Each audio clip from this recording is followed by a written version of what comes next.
Dennis Prager here. Thanks for listening to the Daily Dennis Prager Podcast.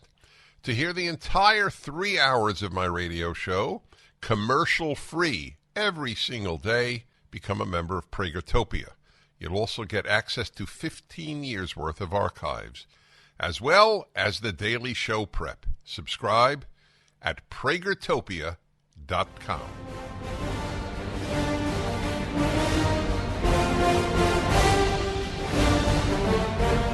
Hello, everybody. Welcome to the Tuesday show of the Dennis Prager Show. Breitbart, which is a superb source of news, superb. Of course, it's maligned by the left. PragerU is maligned by the left. There is no conservative outlet that is not maligned by the left. So it's therefore irrelevant. I'll say this. Mainstream conservative versus mainstream left, who has been telling more truth in the last 10 years? It isn't even a contest. Anyway, here is something to help people understand. People don't want to understand what's happening. The video that I made for PragerU in 2014, 9 years ago, is as if I made it today, explaining the Middle East conflict. One side wants the other side dead. That is the refrain of my presentation of 5 minutes. There are probably 20 million views of that video, which is very heartening because it can influence an open mind. Because it's true. One side wants the other side dead. If you deny that after October 7th, then there's nothing to be said. It's probably not worth watching the video. Moderate, in quotes, Palestinian Authority calls to murder Jews, fight the Jews, and kill them all. In a startling revelation, an official document recently published by the generally called moderate Palestinian Authority is shown to outline explicit calls for the murder of Jewish individuals, as it calls on imams to incite violence against Jews in Friday sermons, citing a religious text for Muslims to fight the Jews and kill them all. That's both in quotes. The document published Friday by the Palestinian Authority's Ministry of Endowments and Religious Affairs provides comprehensive instructions for imams to incite violence in their weekly religious sermons, including inflammatory rhetoric and a message to kill the Jews. Wow. Well, they have it here in Arabic, which I can read but don't really understand. And they provide the English version. Imploring the Palestinian populace to uphold the preservation of public and personal property, framing it as a religious, moral, and national duty, it advocates for continued resistance. We call upon our Palestinian people, despite the pain and tragedies, we cannot raise a white flag until the occupation is removed and the independent Palestine state is established with Jerusalem as its capital. Now, understand, please, that occupation is removed is double talk, because they believe all of Israel is occupied land. It's not just the West Bank, and the reason for the West Bank being occupied is that Jordan, which ran the West Bank in 1967, which owned it, declared war and attacked Israel, and Israel simply was then in possession 7 days later or 6 days later of the area. What was Israel supposed to do? Really? What was Israel supposed to do? When Israel did give up land and got peace, it was happy to do so. It gave up the whole Sinai Peninsula, rich in oil, which Israel didn't have. Gave it up to Egypt. How many people talk about that? How many Harvard seniors know that? How many Harvard seniors majoring in modern history know that? How many seniors majoring in Middle East history know that? My assumption is that in terms of what is important to know, virtually no student at virtually any college knows anything. What I just told you should be known by every student. Israel gave up a gigantic piece of land for peace because Egypt promised real peace. Israel, people don't remember this either. Israel abandoned Gaza. And the first thing they did was destroy everything that the Israelis had built there, even though it would have been good for their economy.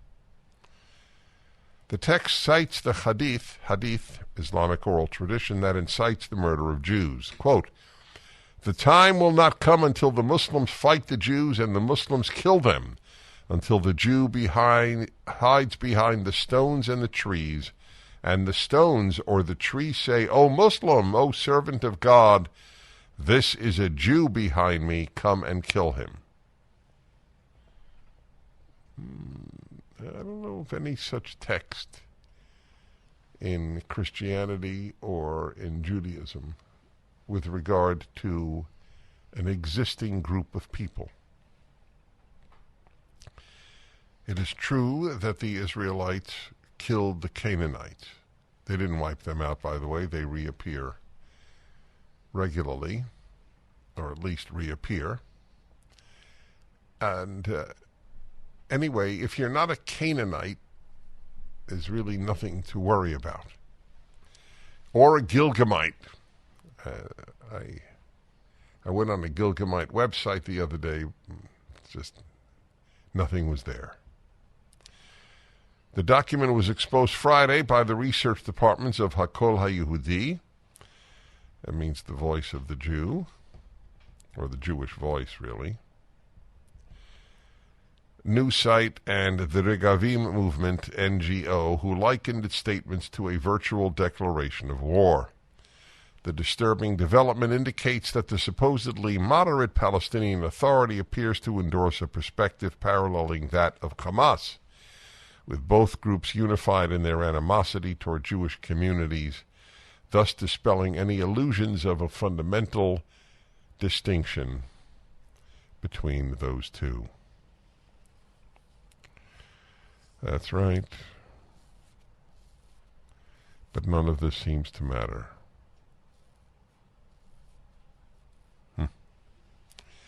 It has also ignited concerns over potential escalations in violence against Jews, especially given the dangerous implications of granting control over territories like Gaza to such entities. Why is the United States now calling for $100 million of new U.S. funding to Gaza? Isn't that a reward for what they did? Do you understand it that way? Well, I talked yesterday about the articles in the New York Times and the Los Angeles Times of progressive Jews feeling abandoned by the progressive community which is supportive of Hamas and the eradication of the Jewish people in Israel, because they were so naive about leftism. Leftism hates Israel, just like Hamas and Hezbollah and Iran do. And as I point out in my column today, the Tuesday column, you can see it at my website. You can see it at townhall.com.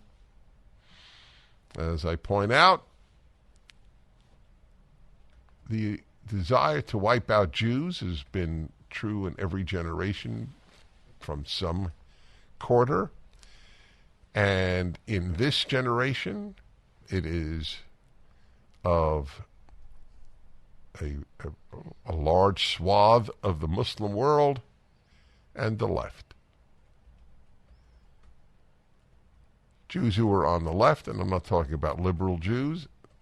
Liberals, I always make a distinction between liberals and left every single day. Jews who are on the left have been pals with really bad people and bad movements.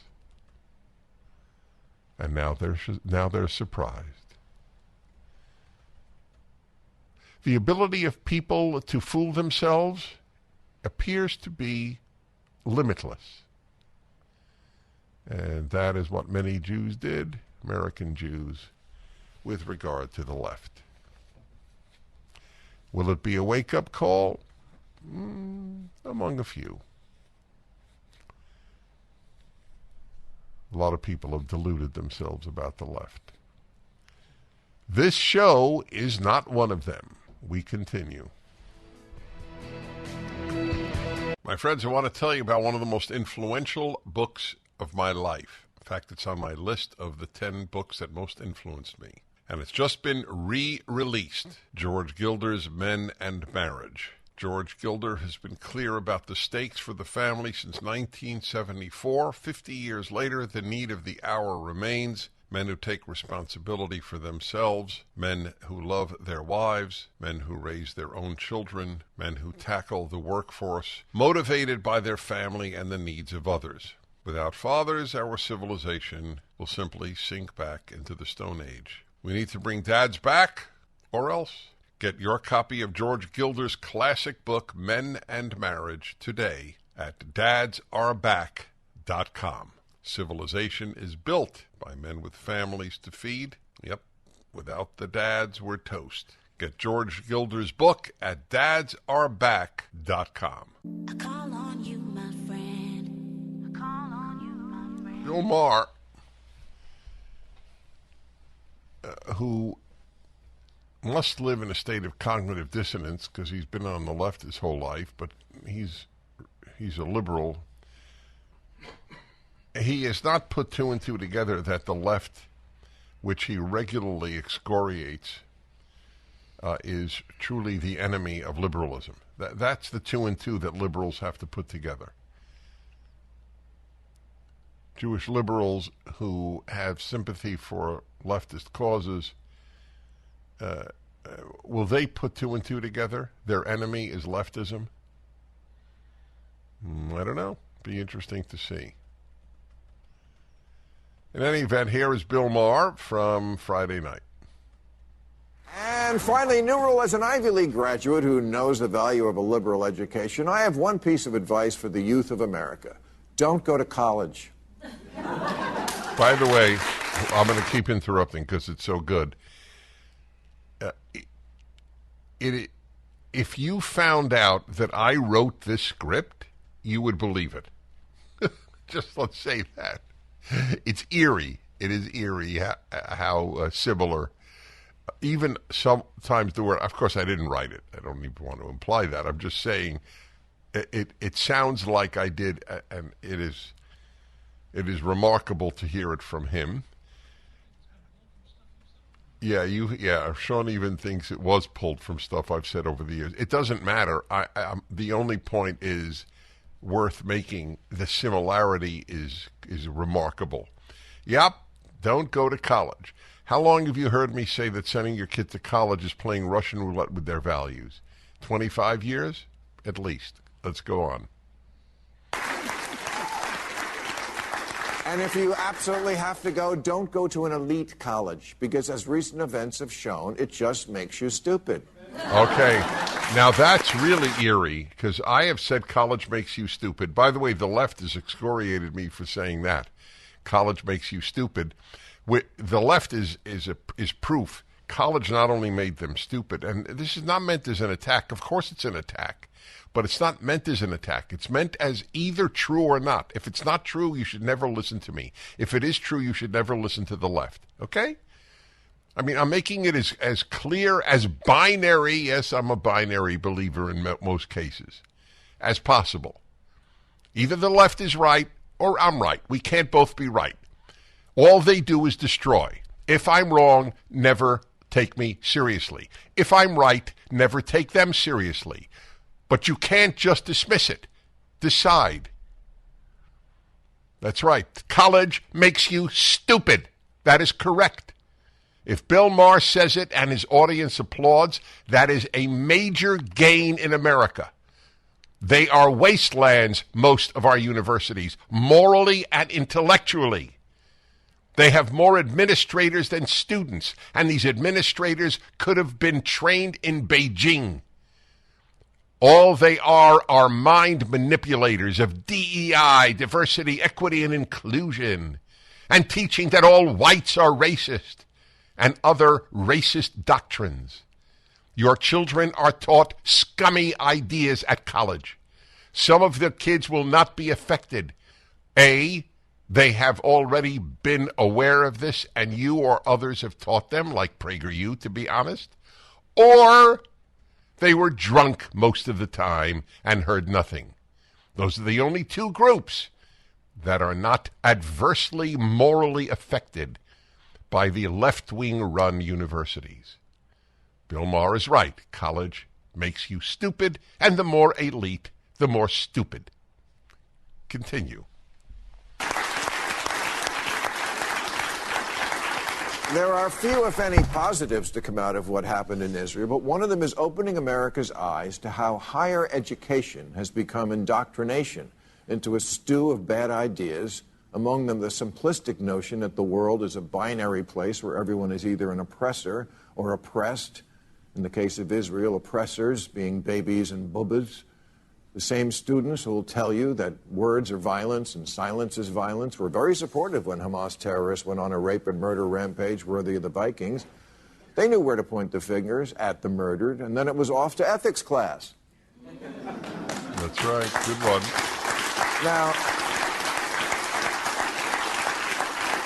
I recognize that a certain amount of foolishness is expected of college kids, but mixing Jägermeister and tomato juice isn't the same as siding with terrorists.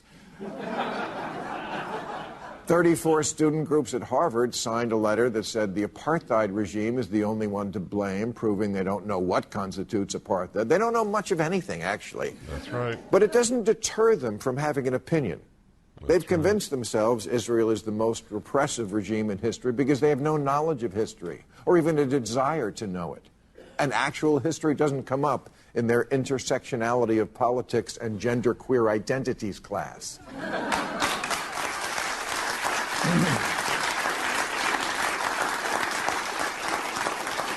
Now, to be fair, at least 5 of the student groups have rescinded what they signed, saying they didn't read the letter closely.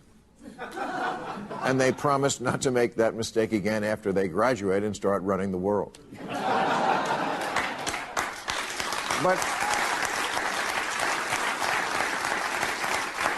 I actually believe them that they didn't read the letter closely. I think they scanned it, said it was blaming Israel, and went back to surfing TikTok. Because college life today is a day spa combined with a North Korean re-education camp. Hold on. That is truly precious. College is a day spa combined with a North Korean re-education camp. That's a keeper. Just that line, Sean, enters the Hall of Fame. Just that. Periodically, when I talk about colleges, those words. Continue, please. It's a daycare center with a meal plan, except the toddlers can fire the adults. The fact that college presidents, who usually love to speak out about anything, couldn't find their voice to condemn the worst attacks since the Holocaust says a lot about who really controls colleges and why, if ignorance is a disease, Harvard Yard is the Wuhan wet market. This was a question I posed yesterday of a Harvard grad student. Will Harvard's reputation take a permanent hit? Back in a moment. When the government used emergency edicts during COVID to restrict the gathering and worship of churches, 3 pastors facing the risk of imprisonment, unlimited fines, and their own churches being ripped apart took a courageous stand. Kari Lake is announced that she is running for the U.S. Senate from Arizona, and I have her on the line. And if you're watching, you can have the good fortune of seeing her as well. Hi, Kari. Good morning. Hello, Dennis. Good to be with you again. Let me ask you about your state. You have essentially two senators and a governor that are Democrats. Is that correct? I don't want to say. Okay. Why? Yep. Is it truly that blue a state? Well, I don't believe it is. I mean, I think if you followed our campaign, that we have a movement, and our movement is America First here in Arizona. The people here love President Trump. They love his policies that secured our border for the first time in decades. They loved his policies that created a strong economy. They loved his policies that created safe streets. So I believe it is still a red state, and a state that wants common sense solutions to the problems we have. These problems aren't impossible to fix. It's just we get these politicians who get in the way. Unfortunately, we have had a mess when it comes to our elections here. There's no secret about that. The whole world saw it. They saw it in 2020 and again in 2022. And that's why I continue to fight in the court system to remedy that so that we can have honest elections going forward. The people showed up, they did everything right, they got involved, and then on election day, wow, none of the machines worked, they all failed, the printers were printing the wrong ballots, and there were 4 and 5 and 6 hour lines. We can't go on as a country much longer when our elections are run like we're living in a banana republic. So I'm still fighting that, and hopefully we can get some honest elections, and then the will of the people, we will see that play out in our government. And I think we'll start to get some common sense solutions and less of these swamp creatures. If you could have 3 wishes with regard to voting, I'm putting you on the spot because I'm asking you for 3 things immediately, but I am curious, what would you like to see enacted, not just in Arizona, in any given state? What would be your wish list? I would love to see election day voting, not election month, where we use paper ballots, we give IDs to prove who we are. Can I go 4? Yes. And yes. name a fourth one? You can go 5. Yes. We hand count right there on the election night, and we have the results before we go to bed or by midnight. So I want my listeners to, I did not know what you would say. I agree 100%.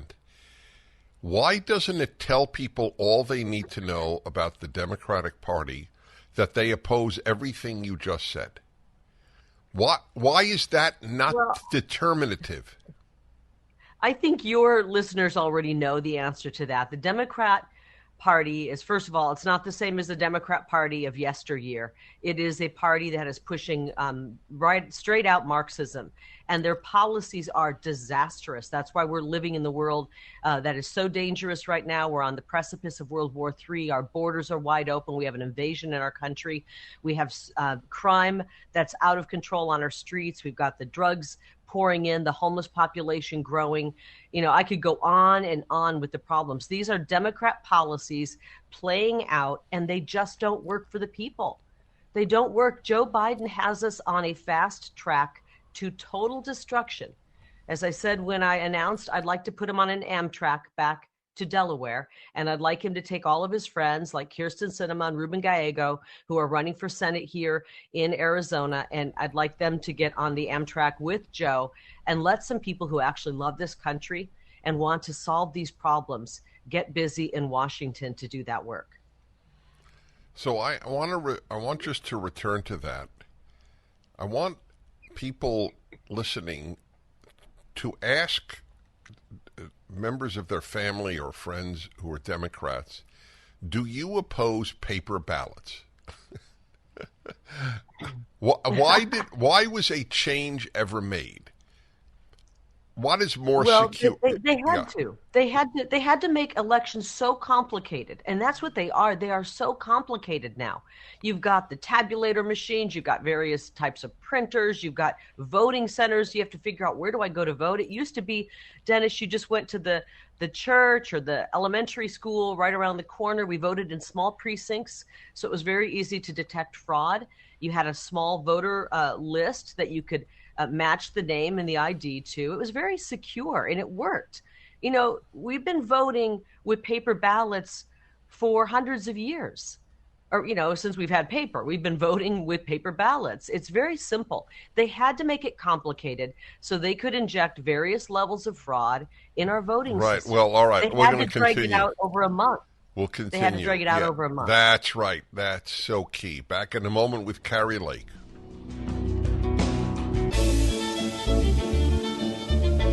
Kari is back.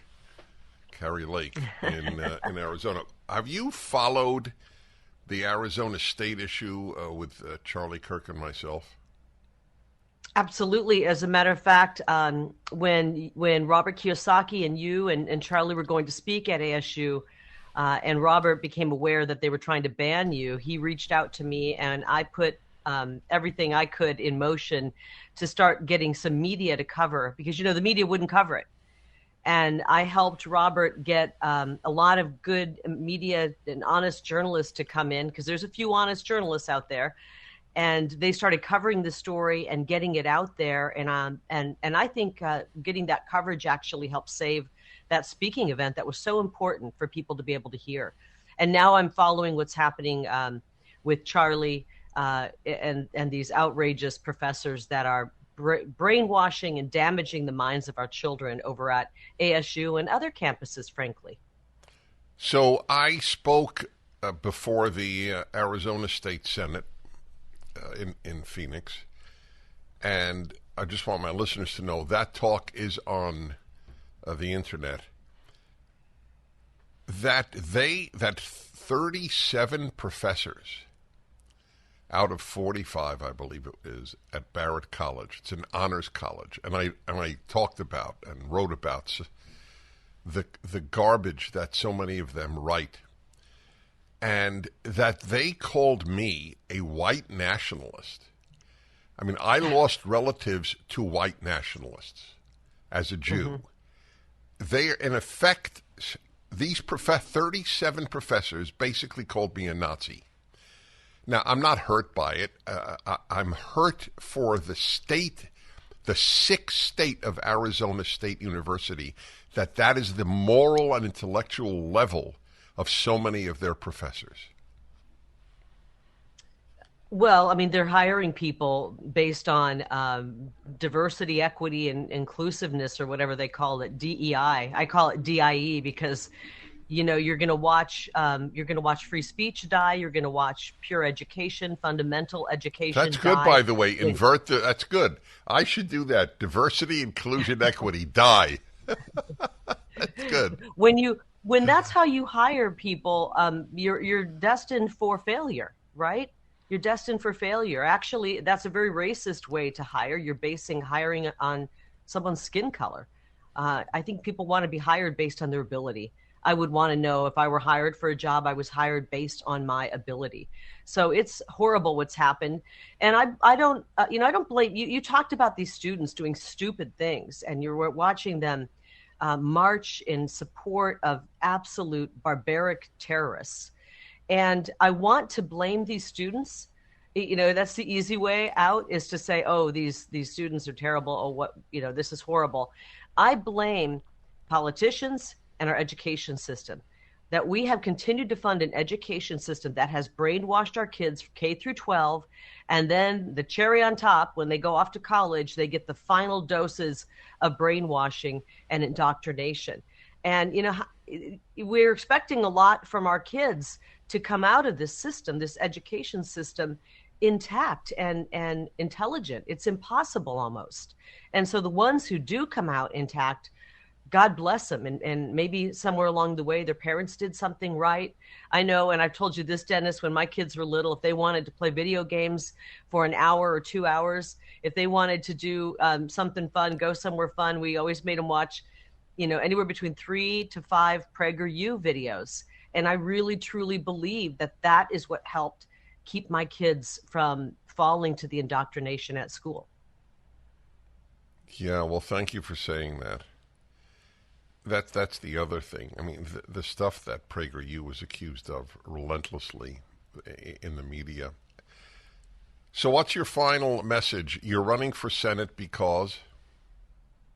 Well, I'm running for Senate because I really believe we just have 1 year left to save our country. I hope we can get to make it to the elections. And I know what happened in our elections, and I think that was a way for kind of the powers that be to keep an outsider like myself out of politics. And I believe that I need to stay in. I'm needed right now. We need outsiders who are brave, who will fight for our freedoms, who will fight for our Constitution, and will fight to deliver the government back to we the people. And that's exactly precisely what I will do. I don't want to be a career politician. I want to go in and help President Trump get his America First agenda firmly planted, and so it can grow and we can have our country back. And so that's why I'm going there.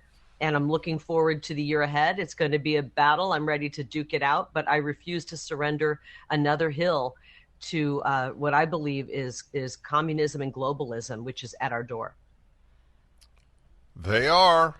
Thank you, Kari, and good luck. Thank you. God bless you, Dennis. Thanks for having me on. Yes, indeed. As I always say, when people say, God bless you, I say, he has. That's my standard answer.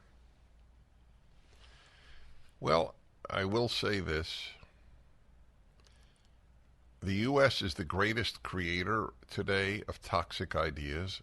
I am ashamed and sad to say. It is also the biggest creator of anti-toxic ideas and fight. There is no conservative movement on earth like that of America, just as America is the leading manufacturer of sick ideas like men give birth. It has spread, but it's come out of our university system. It's an interesting question for people to ponder. If only science, technology, engineering, and math remained, and people had to get a liberal arts education, which I deeply believe in. If you don't know history, you're a dangerous human being. Nevertheless, if the colleges of the country closed down, do you think the moral and intellectual level of Americans would increase or decrease? Would the amount of dangerous and stupid ideas increase or decrease? What was Bill Maher's description? A day spa with North Korean propaganda, with North Korean re-education. If Bill Maher says that, it means it has finally seeped down what I've talked about for 40 years, the moral and intellectual degradation of our colleges. If Bill Maher can get away with it and get applauded, it's a good sign. Mike Lindell has a passion to help you get the best sleep of your life. He didn't stop at the pillow. Mike also created the Giza Dream bed sheets. These sheets look and feel great, which means an even better night's sleep, which is crucial for overall health. Mike found the world's best cotton called Giza. It's ultra soft and breathable, but extremely durable. Mike's latest deal is the sale of the year. For a limited time, you'll receive 50% off the Giza Dream sheets, marking prices down as low as $29.98, depending on the size. Go to MyPillow.com, click on the radio podcasts square, and use the promo code Prager. There you'll find not only this amazing offer, but also deep discounts on all MyPillow products, including the MyPillow 2.0 mattress topper, MyPillow kitchen towel sets, and so much more. Call 800-761-6302 or go to MyPillow.com and use the promo code Prager.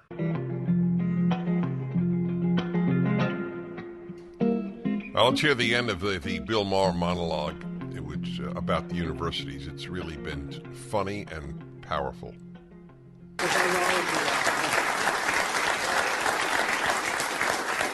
Not that colleges didn't always have professors with radical beliefs. I know. I used to sell them weed.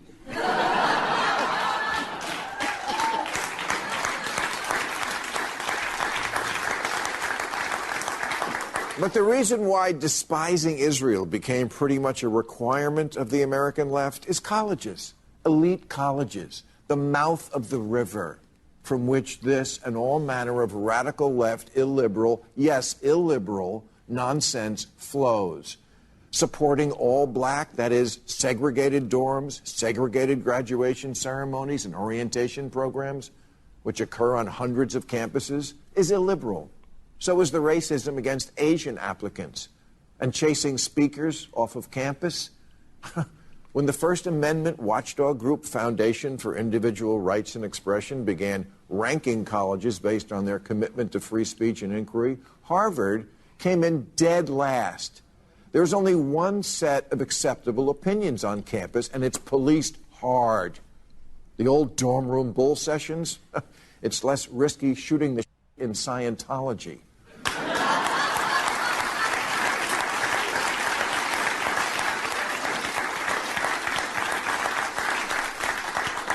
John Stuart Mill wrote that he who knows only his own side of the case knows little, to which today's college students respond, he and his are cis pronouns.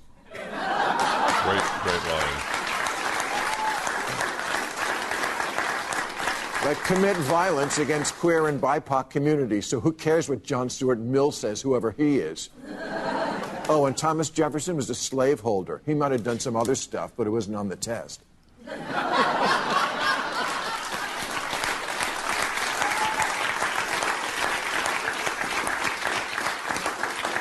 Elite schools should no longer be called elite. Just say expensive.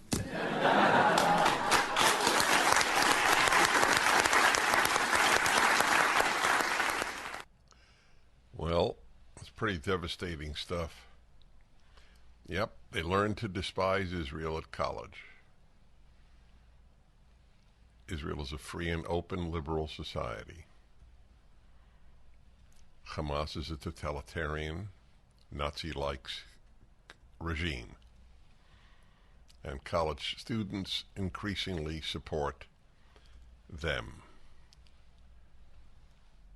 This is a clarifying moment in case you needed one. Because college life today is a day spa combined with a North Korean re-education camp.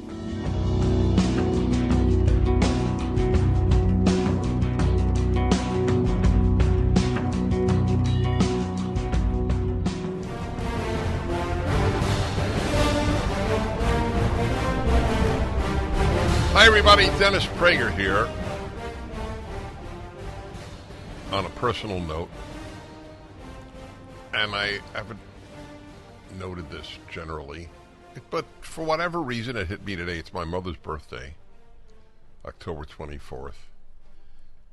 She's gone for a number of years now. But it does make you think. It's funny that my parents' birthdays are indelibly marked in my brain. October 24th and July 18th. Do you know that when I was a kid, it gives you an idea of how deep certain things are. I don't mean psychologically, I mean in society. And it is interesting to me that it is not an issue today like it was when I was a kid. And wokeness was not even invented yet. But October 24th, I remember because it was my mother's birthday, it was also United Nations Day. And it was actually celebrated. Did you know that? Look it up. See, what is United Nations Day? And I remember as a kid thinking, oh, that's a big deal. I didn't know the moral rot that the UN... I'm right, yeah, October 24th, because it's my mother's birthday. I always associated the two. God, United Nations Day. That's really something to celebrate. It's been such a force for good. Wasn't it a United Nations conference in Durban, South Africa? Was that a UN conference? Yeah. That Israel is a racist state?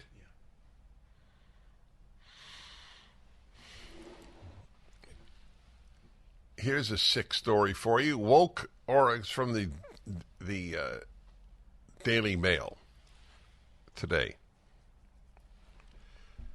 Oregon school chiefs suspend need for high schoolers to prove math, reading, and writing skills to graduate for 5 more years to bolster minority students who don't test well. So, my dear friends, this, of course, goes under the category of everything the left touches, it destroys, in this case, schools and minority students. The message to minority students in Oregon is, you don't test well, so we won't count the test. Not you don't test well, so we will educate you better and make scholastic demands on you. No. Oregon school chiefs have again suspended the need for high schoolers to prove their math, reading, and writing skills in order to graduate. As if, by the way, they really had, even before, extensive math, reading, and writing skills. Here's a question for you. What percentage of Oregon high school seniors of any color can explain the difference between it's with an apostrophe and it's without an apostrophe? High school seniors. We need a TikTok there, Sean, because I have posed a quiz question. Very good, Sean. All right, you can hit the guy over the head. So what do you think the percentage is? I think it's under 50%. By the way, not just Oregon. I think it's under 50% in every state of the union. Do you think I'm overstating it? Tell me the difference between it's with an apostrophe and it's without an apostrophe. Just phrasing the question like that, what percentage of high school seniors do you think would answer the question correctly? Here's a real question. What percentage of high school seniors know what an apostrophe is? Right? Yeah. Do you know that frequently I will see pieces written by journalists that get it's wrong? Now, that's not an esoteric grammatical thing. It's with an apostrophe means it is. It's without an apostrophe does not. This is not complex. The dog ate its food. Okay? That's when you use it without an apostrophe. All you need to say is, would you say, the dog ate it is food? No. So when they have reduced standards in Oregon, you have to understand that it was reduced from a pathetically low level to begin with. The letters of Civil War soldiers who never went to high school, let alone graduated it or college, are so much more eloquent than what is written by high school students, college students today. When the government took over education, it began to deteriorate. The government runs very few things better than the individual runs them. Very, very few things. I'm really starting to get clear about the villains of American history. Woodrow Wilson is a big one, a really big one. A Democrat, a racist, I mean truly a racist, not in left-wing jargon, we don't agree with you, you're a racist. An honest-to-goodness racist. And huge believer in massive expansion of the state. I have a thought about reparations, then I'll get back to Oregon. I think Democrats should be, if you're going to pay reparations, only Democrats should. The Republican Party opposed slavery, opposed Jim Crow. The Republican Party was the anti-slavery party, the anti-racist party. The Democratic Party has always been the racist party. They should pay the reparations. State Board of Education voted last week to continue the suspension for another 5 years amid claims they are unfair on minority students who don't test well. In order to earn a diploma, graduating students were previously required to earn standardized test scores indicating proficiency in reading, writing, and math. But this was put on pause during the pandemic as standardized tests weren't happening amid school closures. So the left believed in school closures more than the right. They screwed up kids that way. And then they screw them further by saying you don't have to gain or you don't have to attain a certain level of proficiency in reading, writing, and math in order to graduate. Well, following a unanimous vote,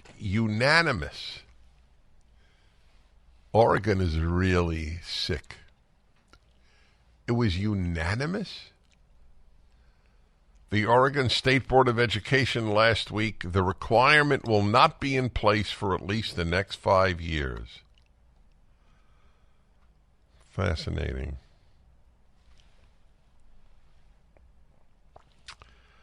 Oh, man.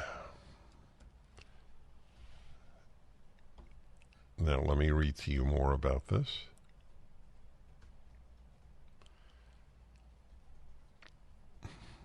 Opponents of the essential skills requirement argued it was harmful to students of color,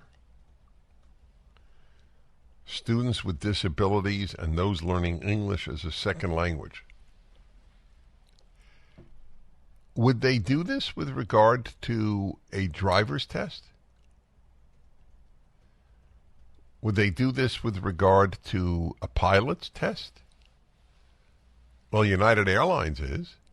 United Airlines announced it's reserving 50% of its pilot school positions to women and minorities.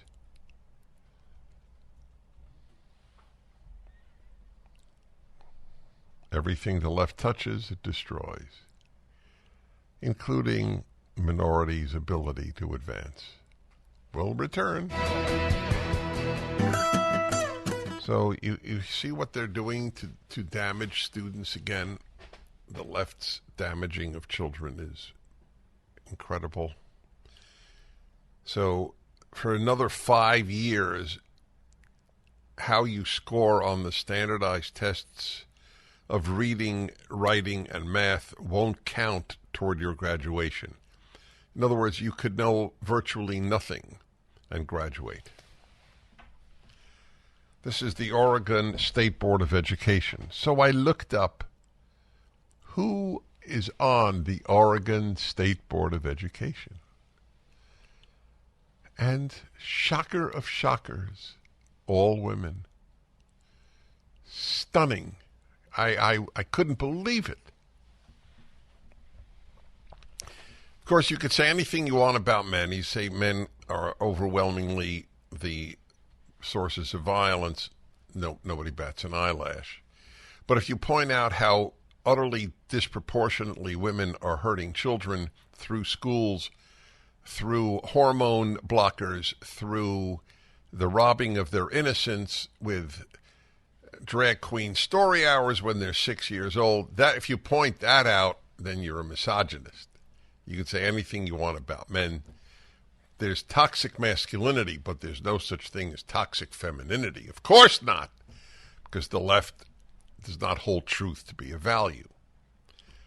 So it's really remarkable. I thought there would be one man, but I looked up, and unless this is erroneous, it says State Board of Education, Oregon State Board of Education. Here are the members, according to their website. Guadalupe Martinez Zapata is the chair, female. Actually, there is one without a picture. I assume there's one male. Here we go. I don't know why he has no picture. Let me just make sure. Gustavo Morales. There's another interesting thing is, he's a male. He is a Spanish journalist.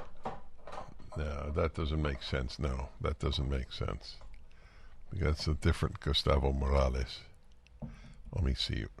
Oregon. There we go. Gustavo Morales, Executive Director of Yuval Cray let's see if that's correct. Ontario, Oregon.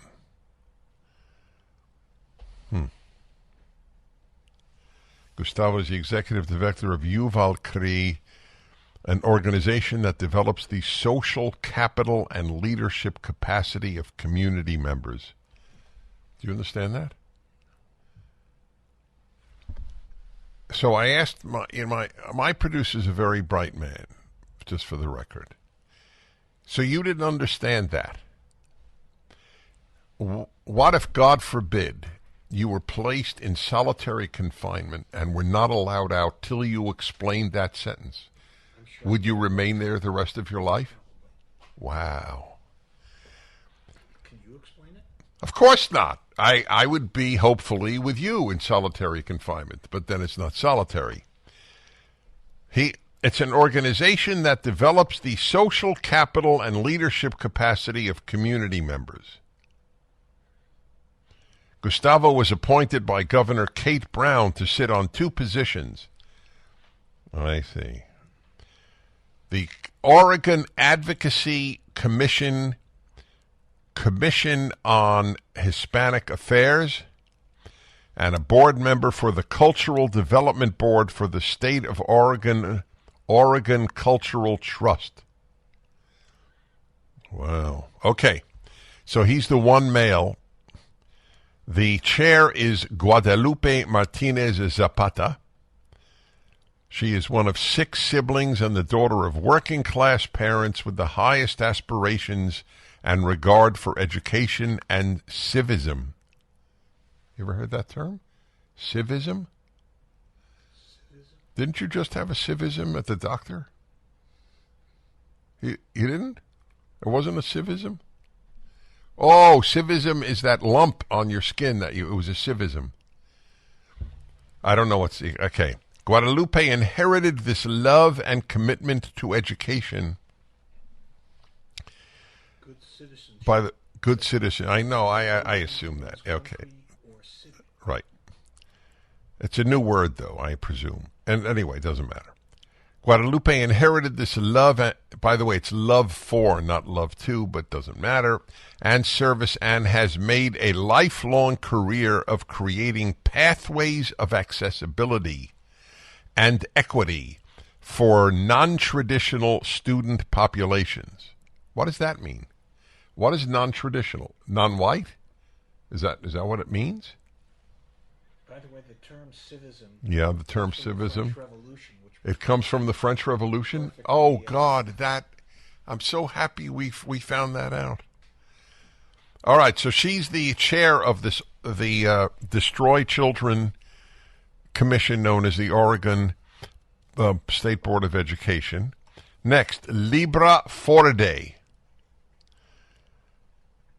is a former athlete and business owner. She champions elite personal behavior. She uses her education and elite athletic experience to cultivate thought partnerships that is actionable, manageable, and sustainable. You're back in solitary confinement, my friend. This is the official bios at the Oregon State Department of Education, State Education Department. It's really precious. She cultivates thought partnerships that is actionable, By the way, wouldn't it be are actionable? Thought partnerships is plural. Manageable and sustainable. You know, let me say this, Alan, and it comes from my heart. You and I have an actionable, manageable, and sustainable thought partnership. I could not have put it better than the Oregon Education Department. You know, I'm going to tell my wife the same thing. Honey, we have an actionable, manageable, and sustainable thought partnership. I hope she doesn't start tearing up. Hello there, everybody. Dennis Prager, the Ultimate Issues Hour, third hour every Tuesday. The Middle East has certainly raised some ultimate issues, like why is it true what the Jewish prayer book of the Passover Seder says, a line that is probably 2,000 years old. I'll translate from the Hebrew. In every generation, someone arises to annihilate us.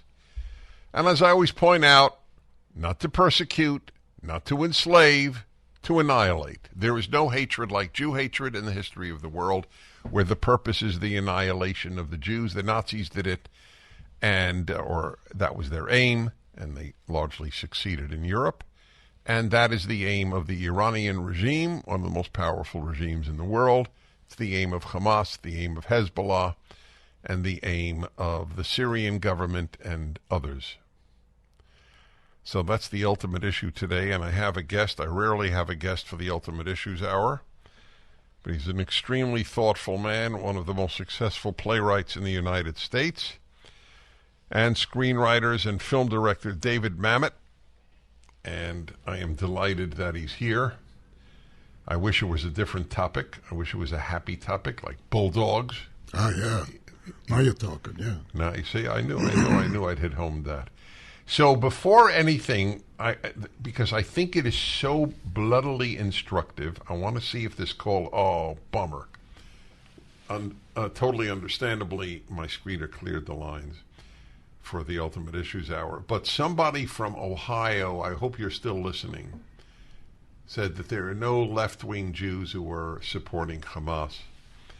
And the reason I thought it was so important is if that is indeed what he called to say, and usually my screeners get it right, then this is proof of what I've long said. People believe what they want to believe. Just for the record, here is a piece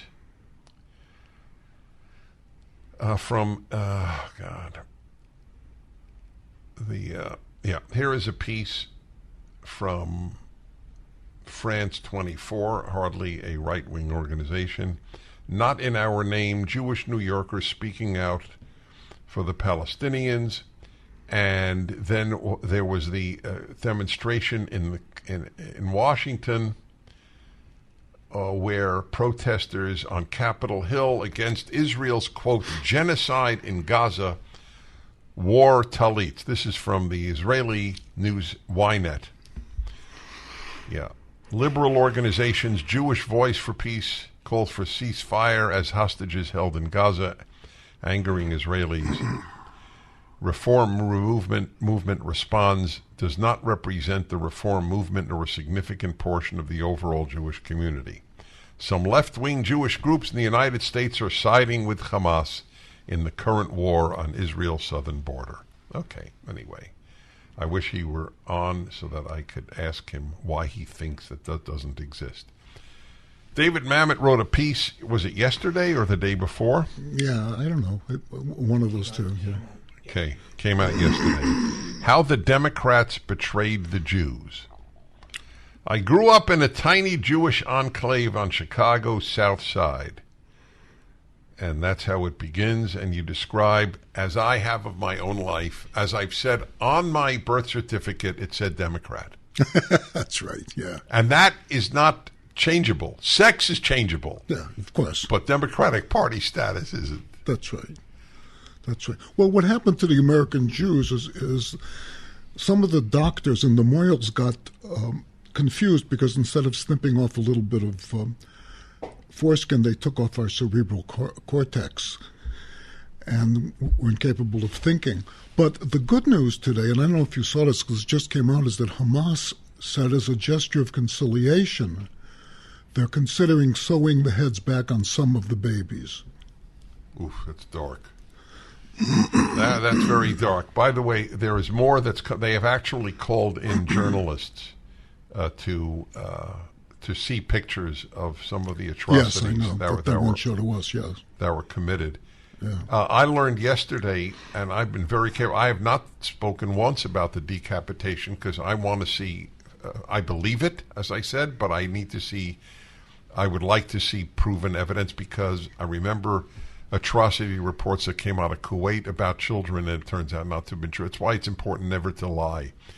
But what was verified was gang rape of Jewish women, the young women who were at the music festival, and they were so horrible their pelvises were ruptured in the gang rapes that were committed, and then they would be stabbed to death. Yeah, well, the truth must lie somewhere in between. Oh, well, right? Yeah. Okay, I hear you. Yeah, that's what I said about 9/11. Maybe if Yeah. they said I just want to knock down one of the buildings. Right. Well, you're so right. This notion that, yes, there are two sides. Yeah, sure. So I've talked to you in the past on the air and off the air, and you underwent a metamorphosis because you started out, as most Jews do, Democrat and liberal. What happened?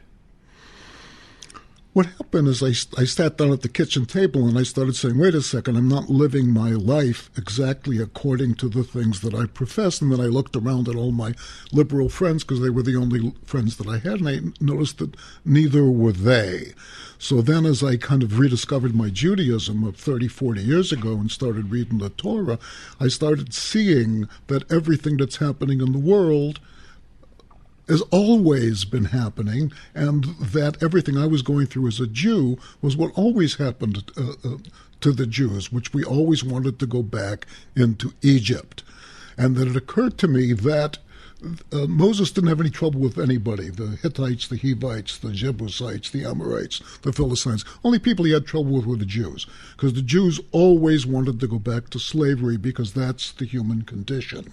And now we're seeing, as Malcolm X said, the chickens have come home to roost, and many Jews who grew up as red diaper babies won't see the light, and they would literally rather die than change their opinion.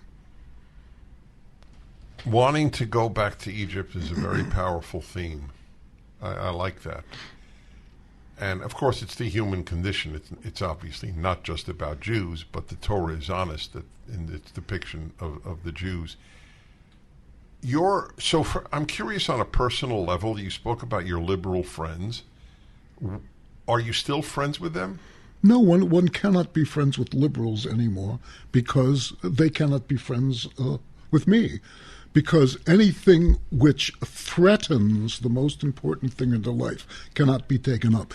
And I said in my article, I think it's like the witches when they were burning witches in Salem in 1640, 1650. You might be able to say, I don't think Molly Pitcher is a witch, but you couldn't say there are no witches, because the only people who would say that were Satanists, so they'd kill you. So the left and the Jews on the left particularly have gotten our heads so far in the sand that everything is a threat.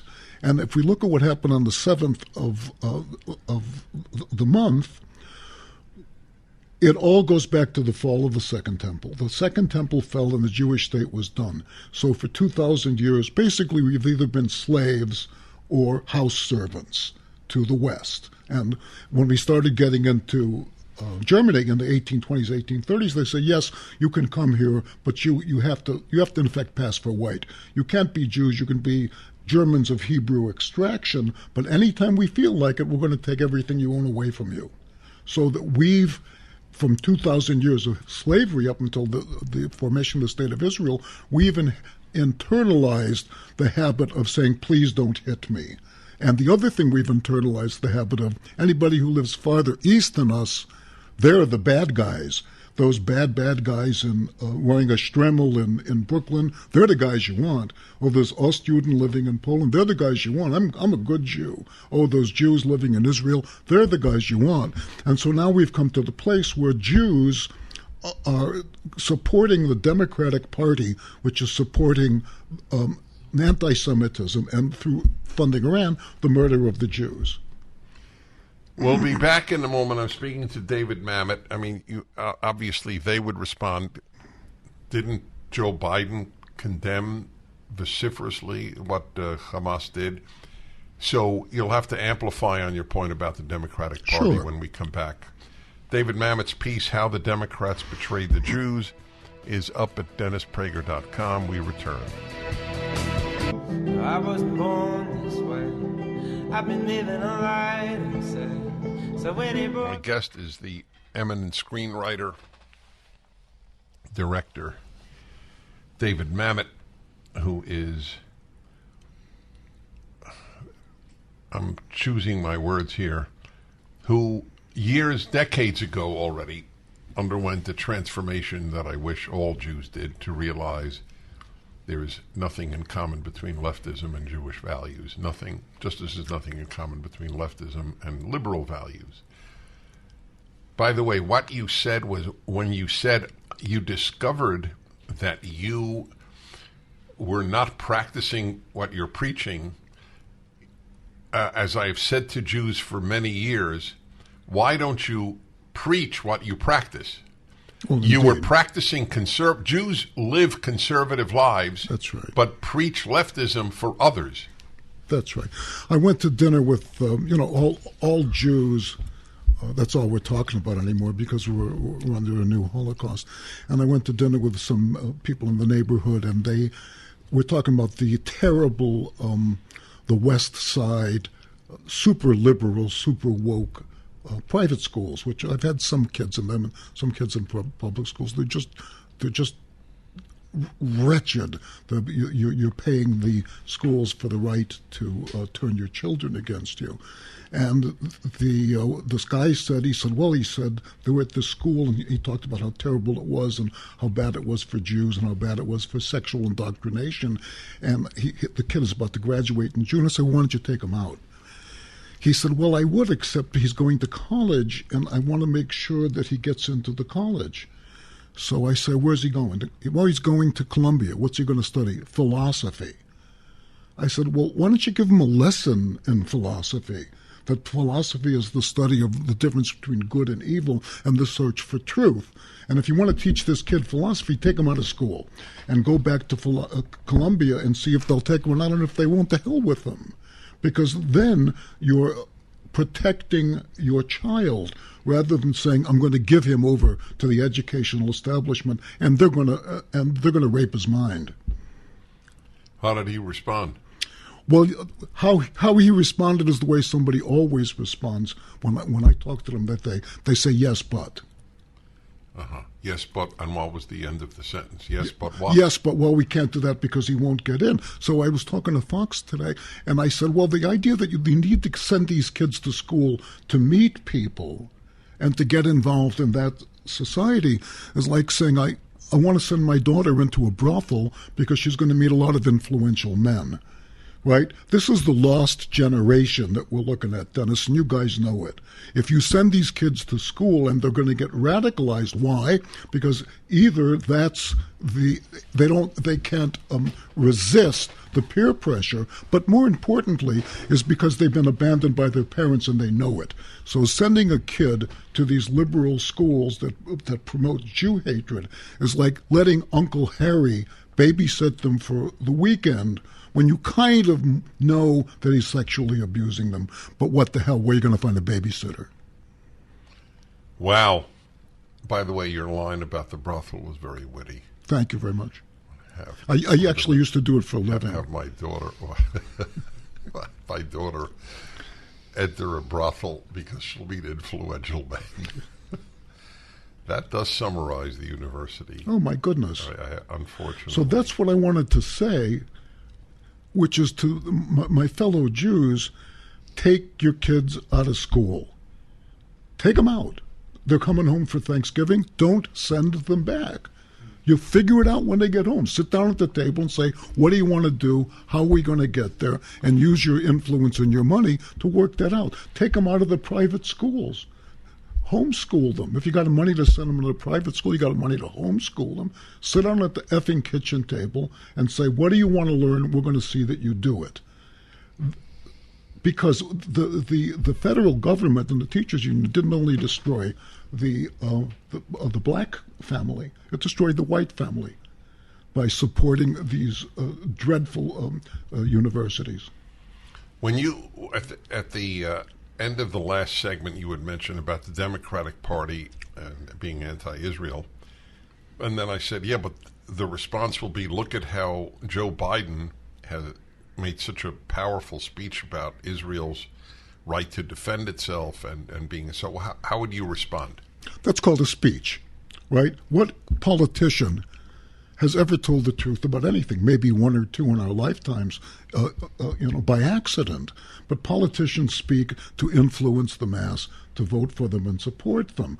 But he spent several days after this incredible atrocity in Gaza figuring out how to walk the line between this and that. And then at part of that speech, as he finally spoke, he said one of the most dreadful things I've ever heard. He said to Iran, be careful. That's what he said. That was all he said about Iran. So my question is, be careful what? Not to fund the slaughter of Jews again, like you just did? Be careful what? Don't cross this line. Barack Obama had his famous red line, which existed only on a map. So if we say to these thugs and these inhuman murderers, you better be careful, because if you do that again, I'm going to call my big brother.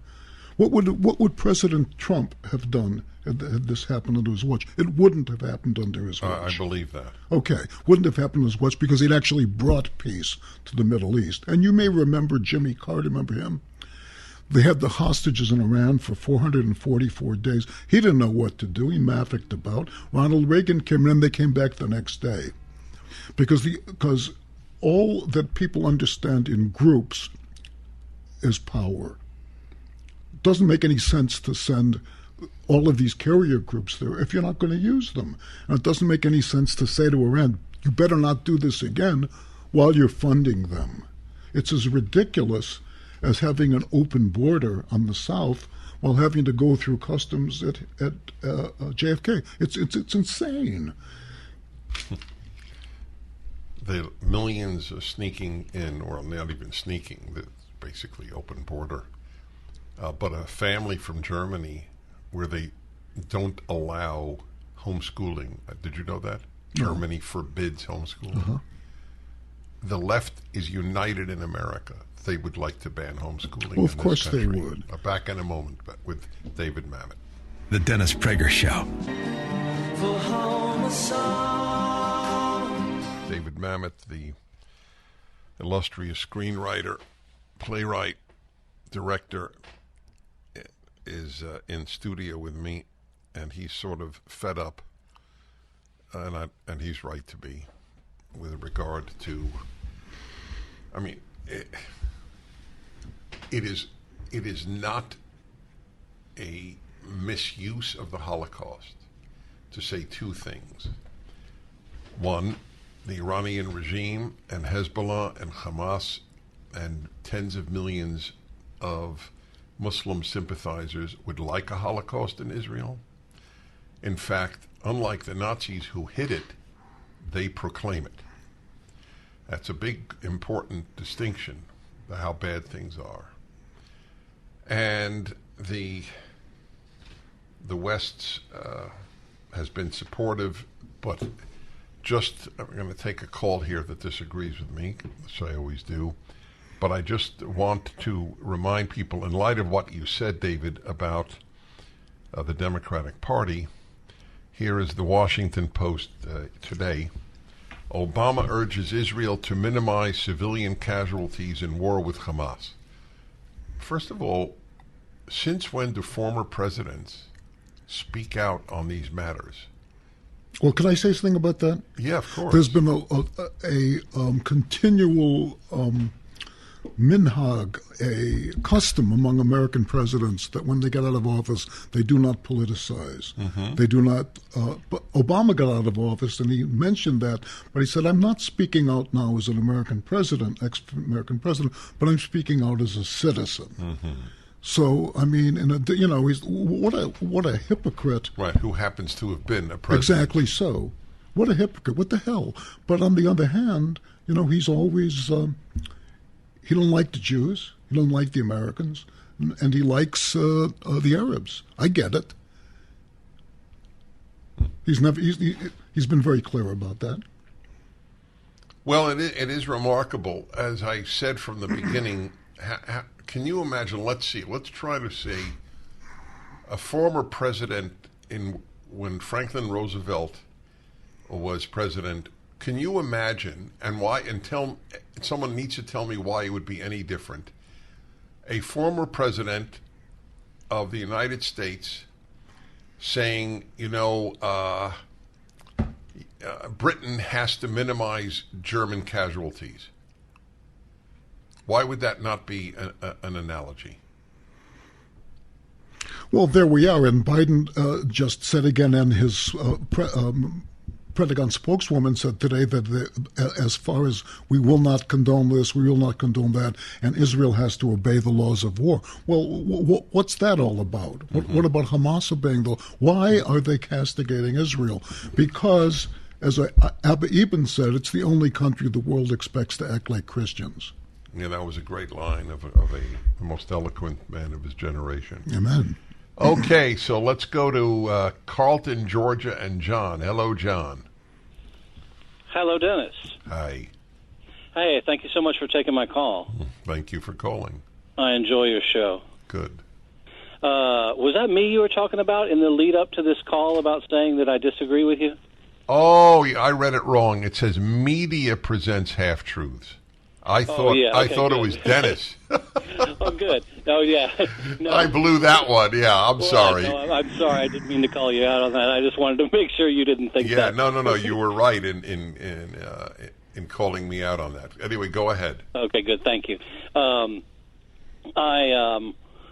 have a lot of questions about information that's out there, and a lot of it, has to do with the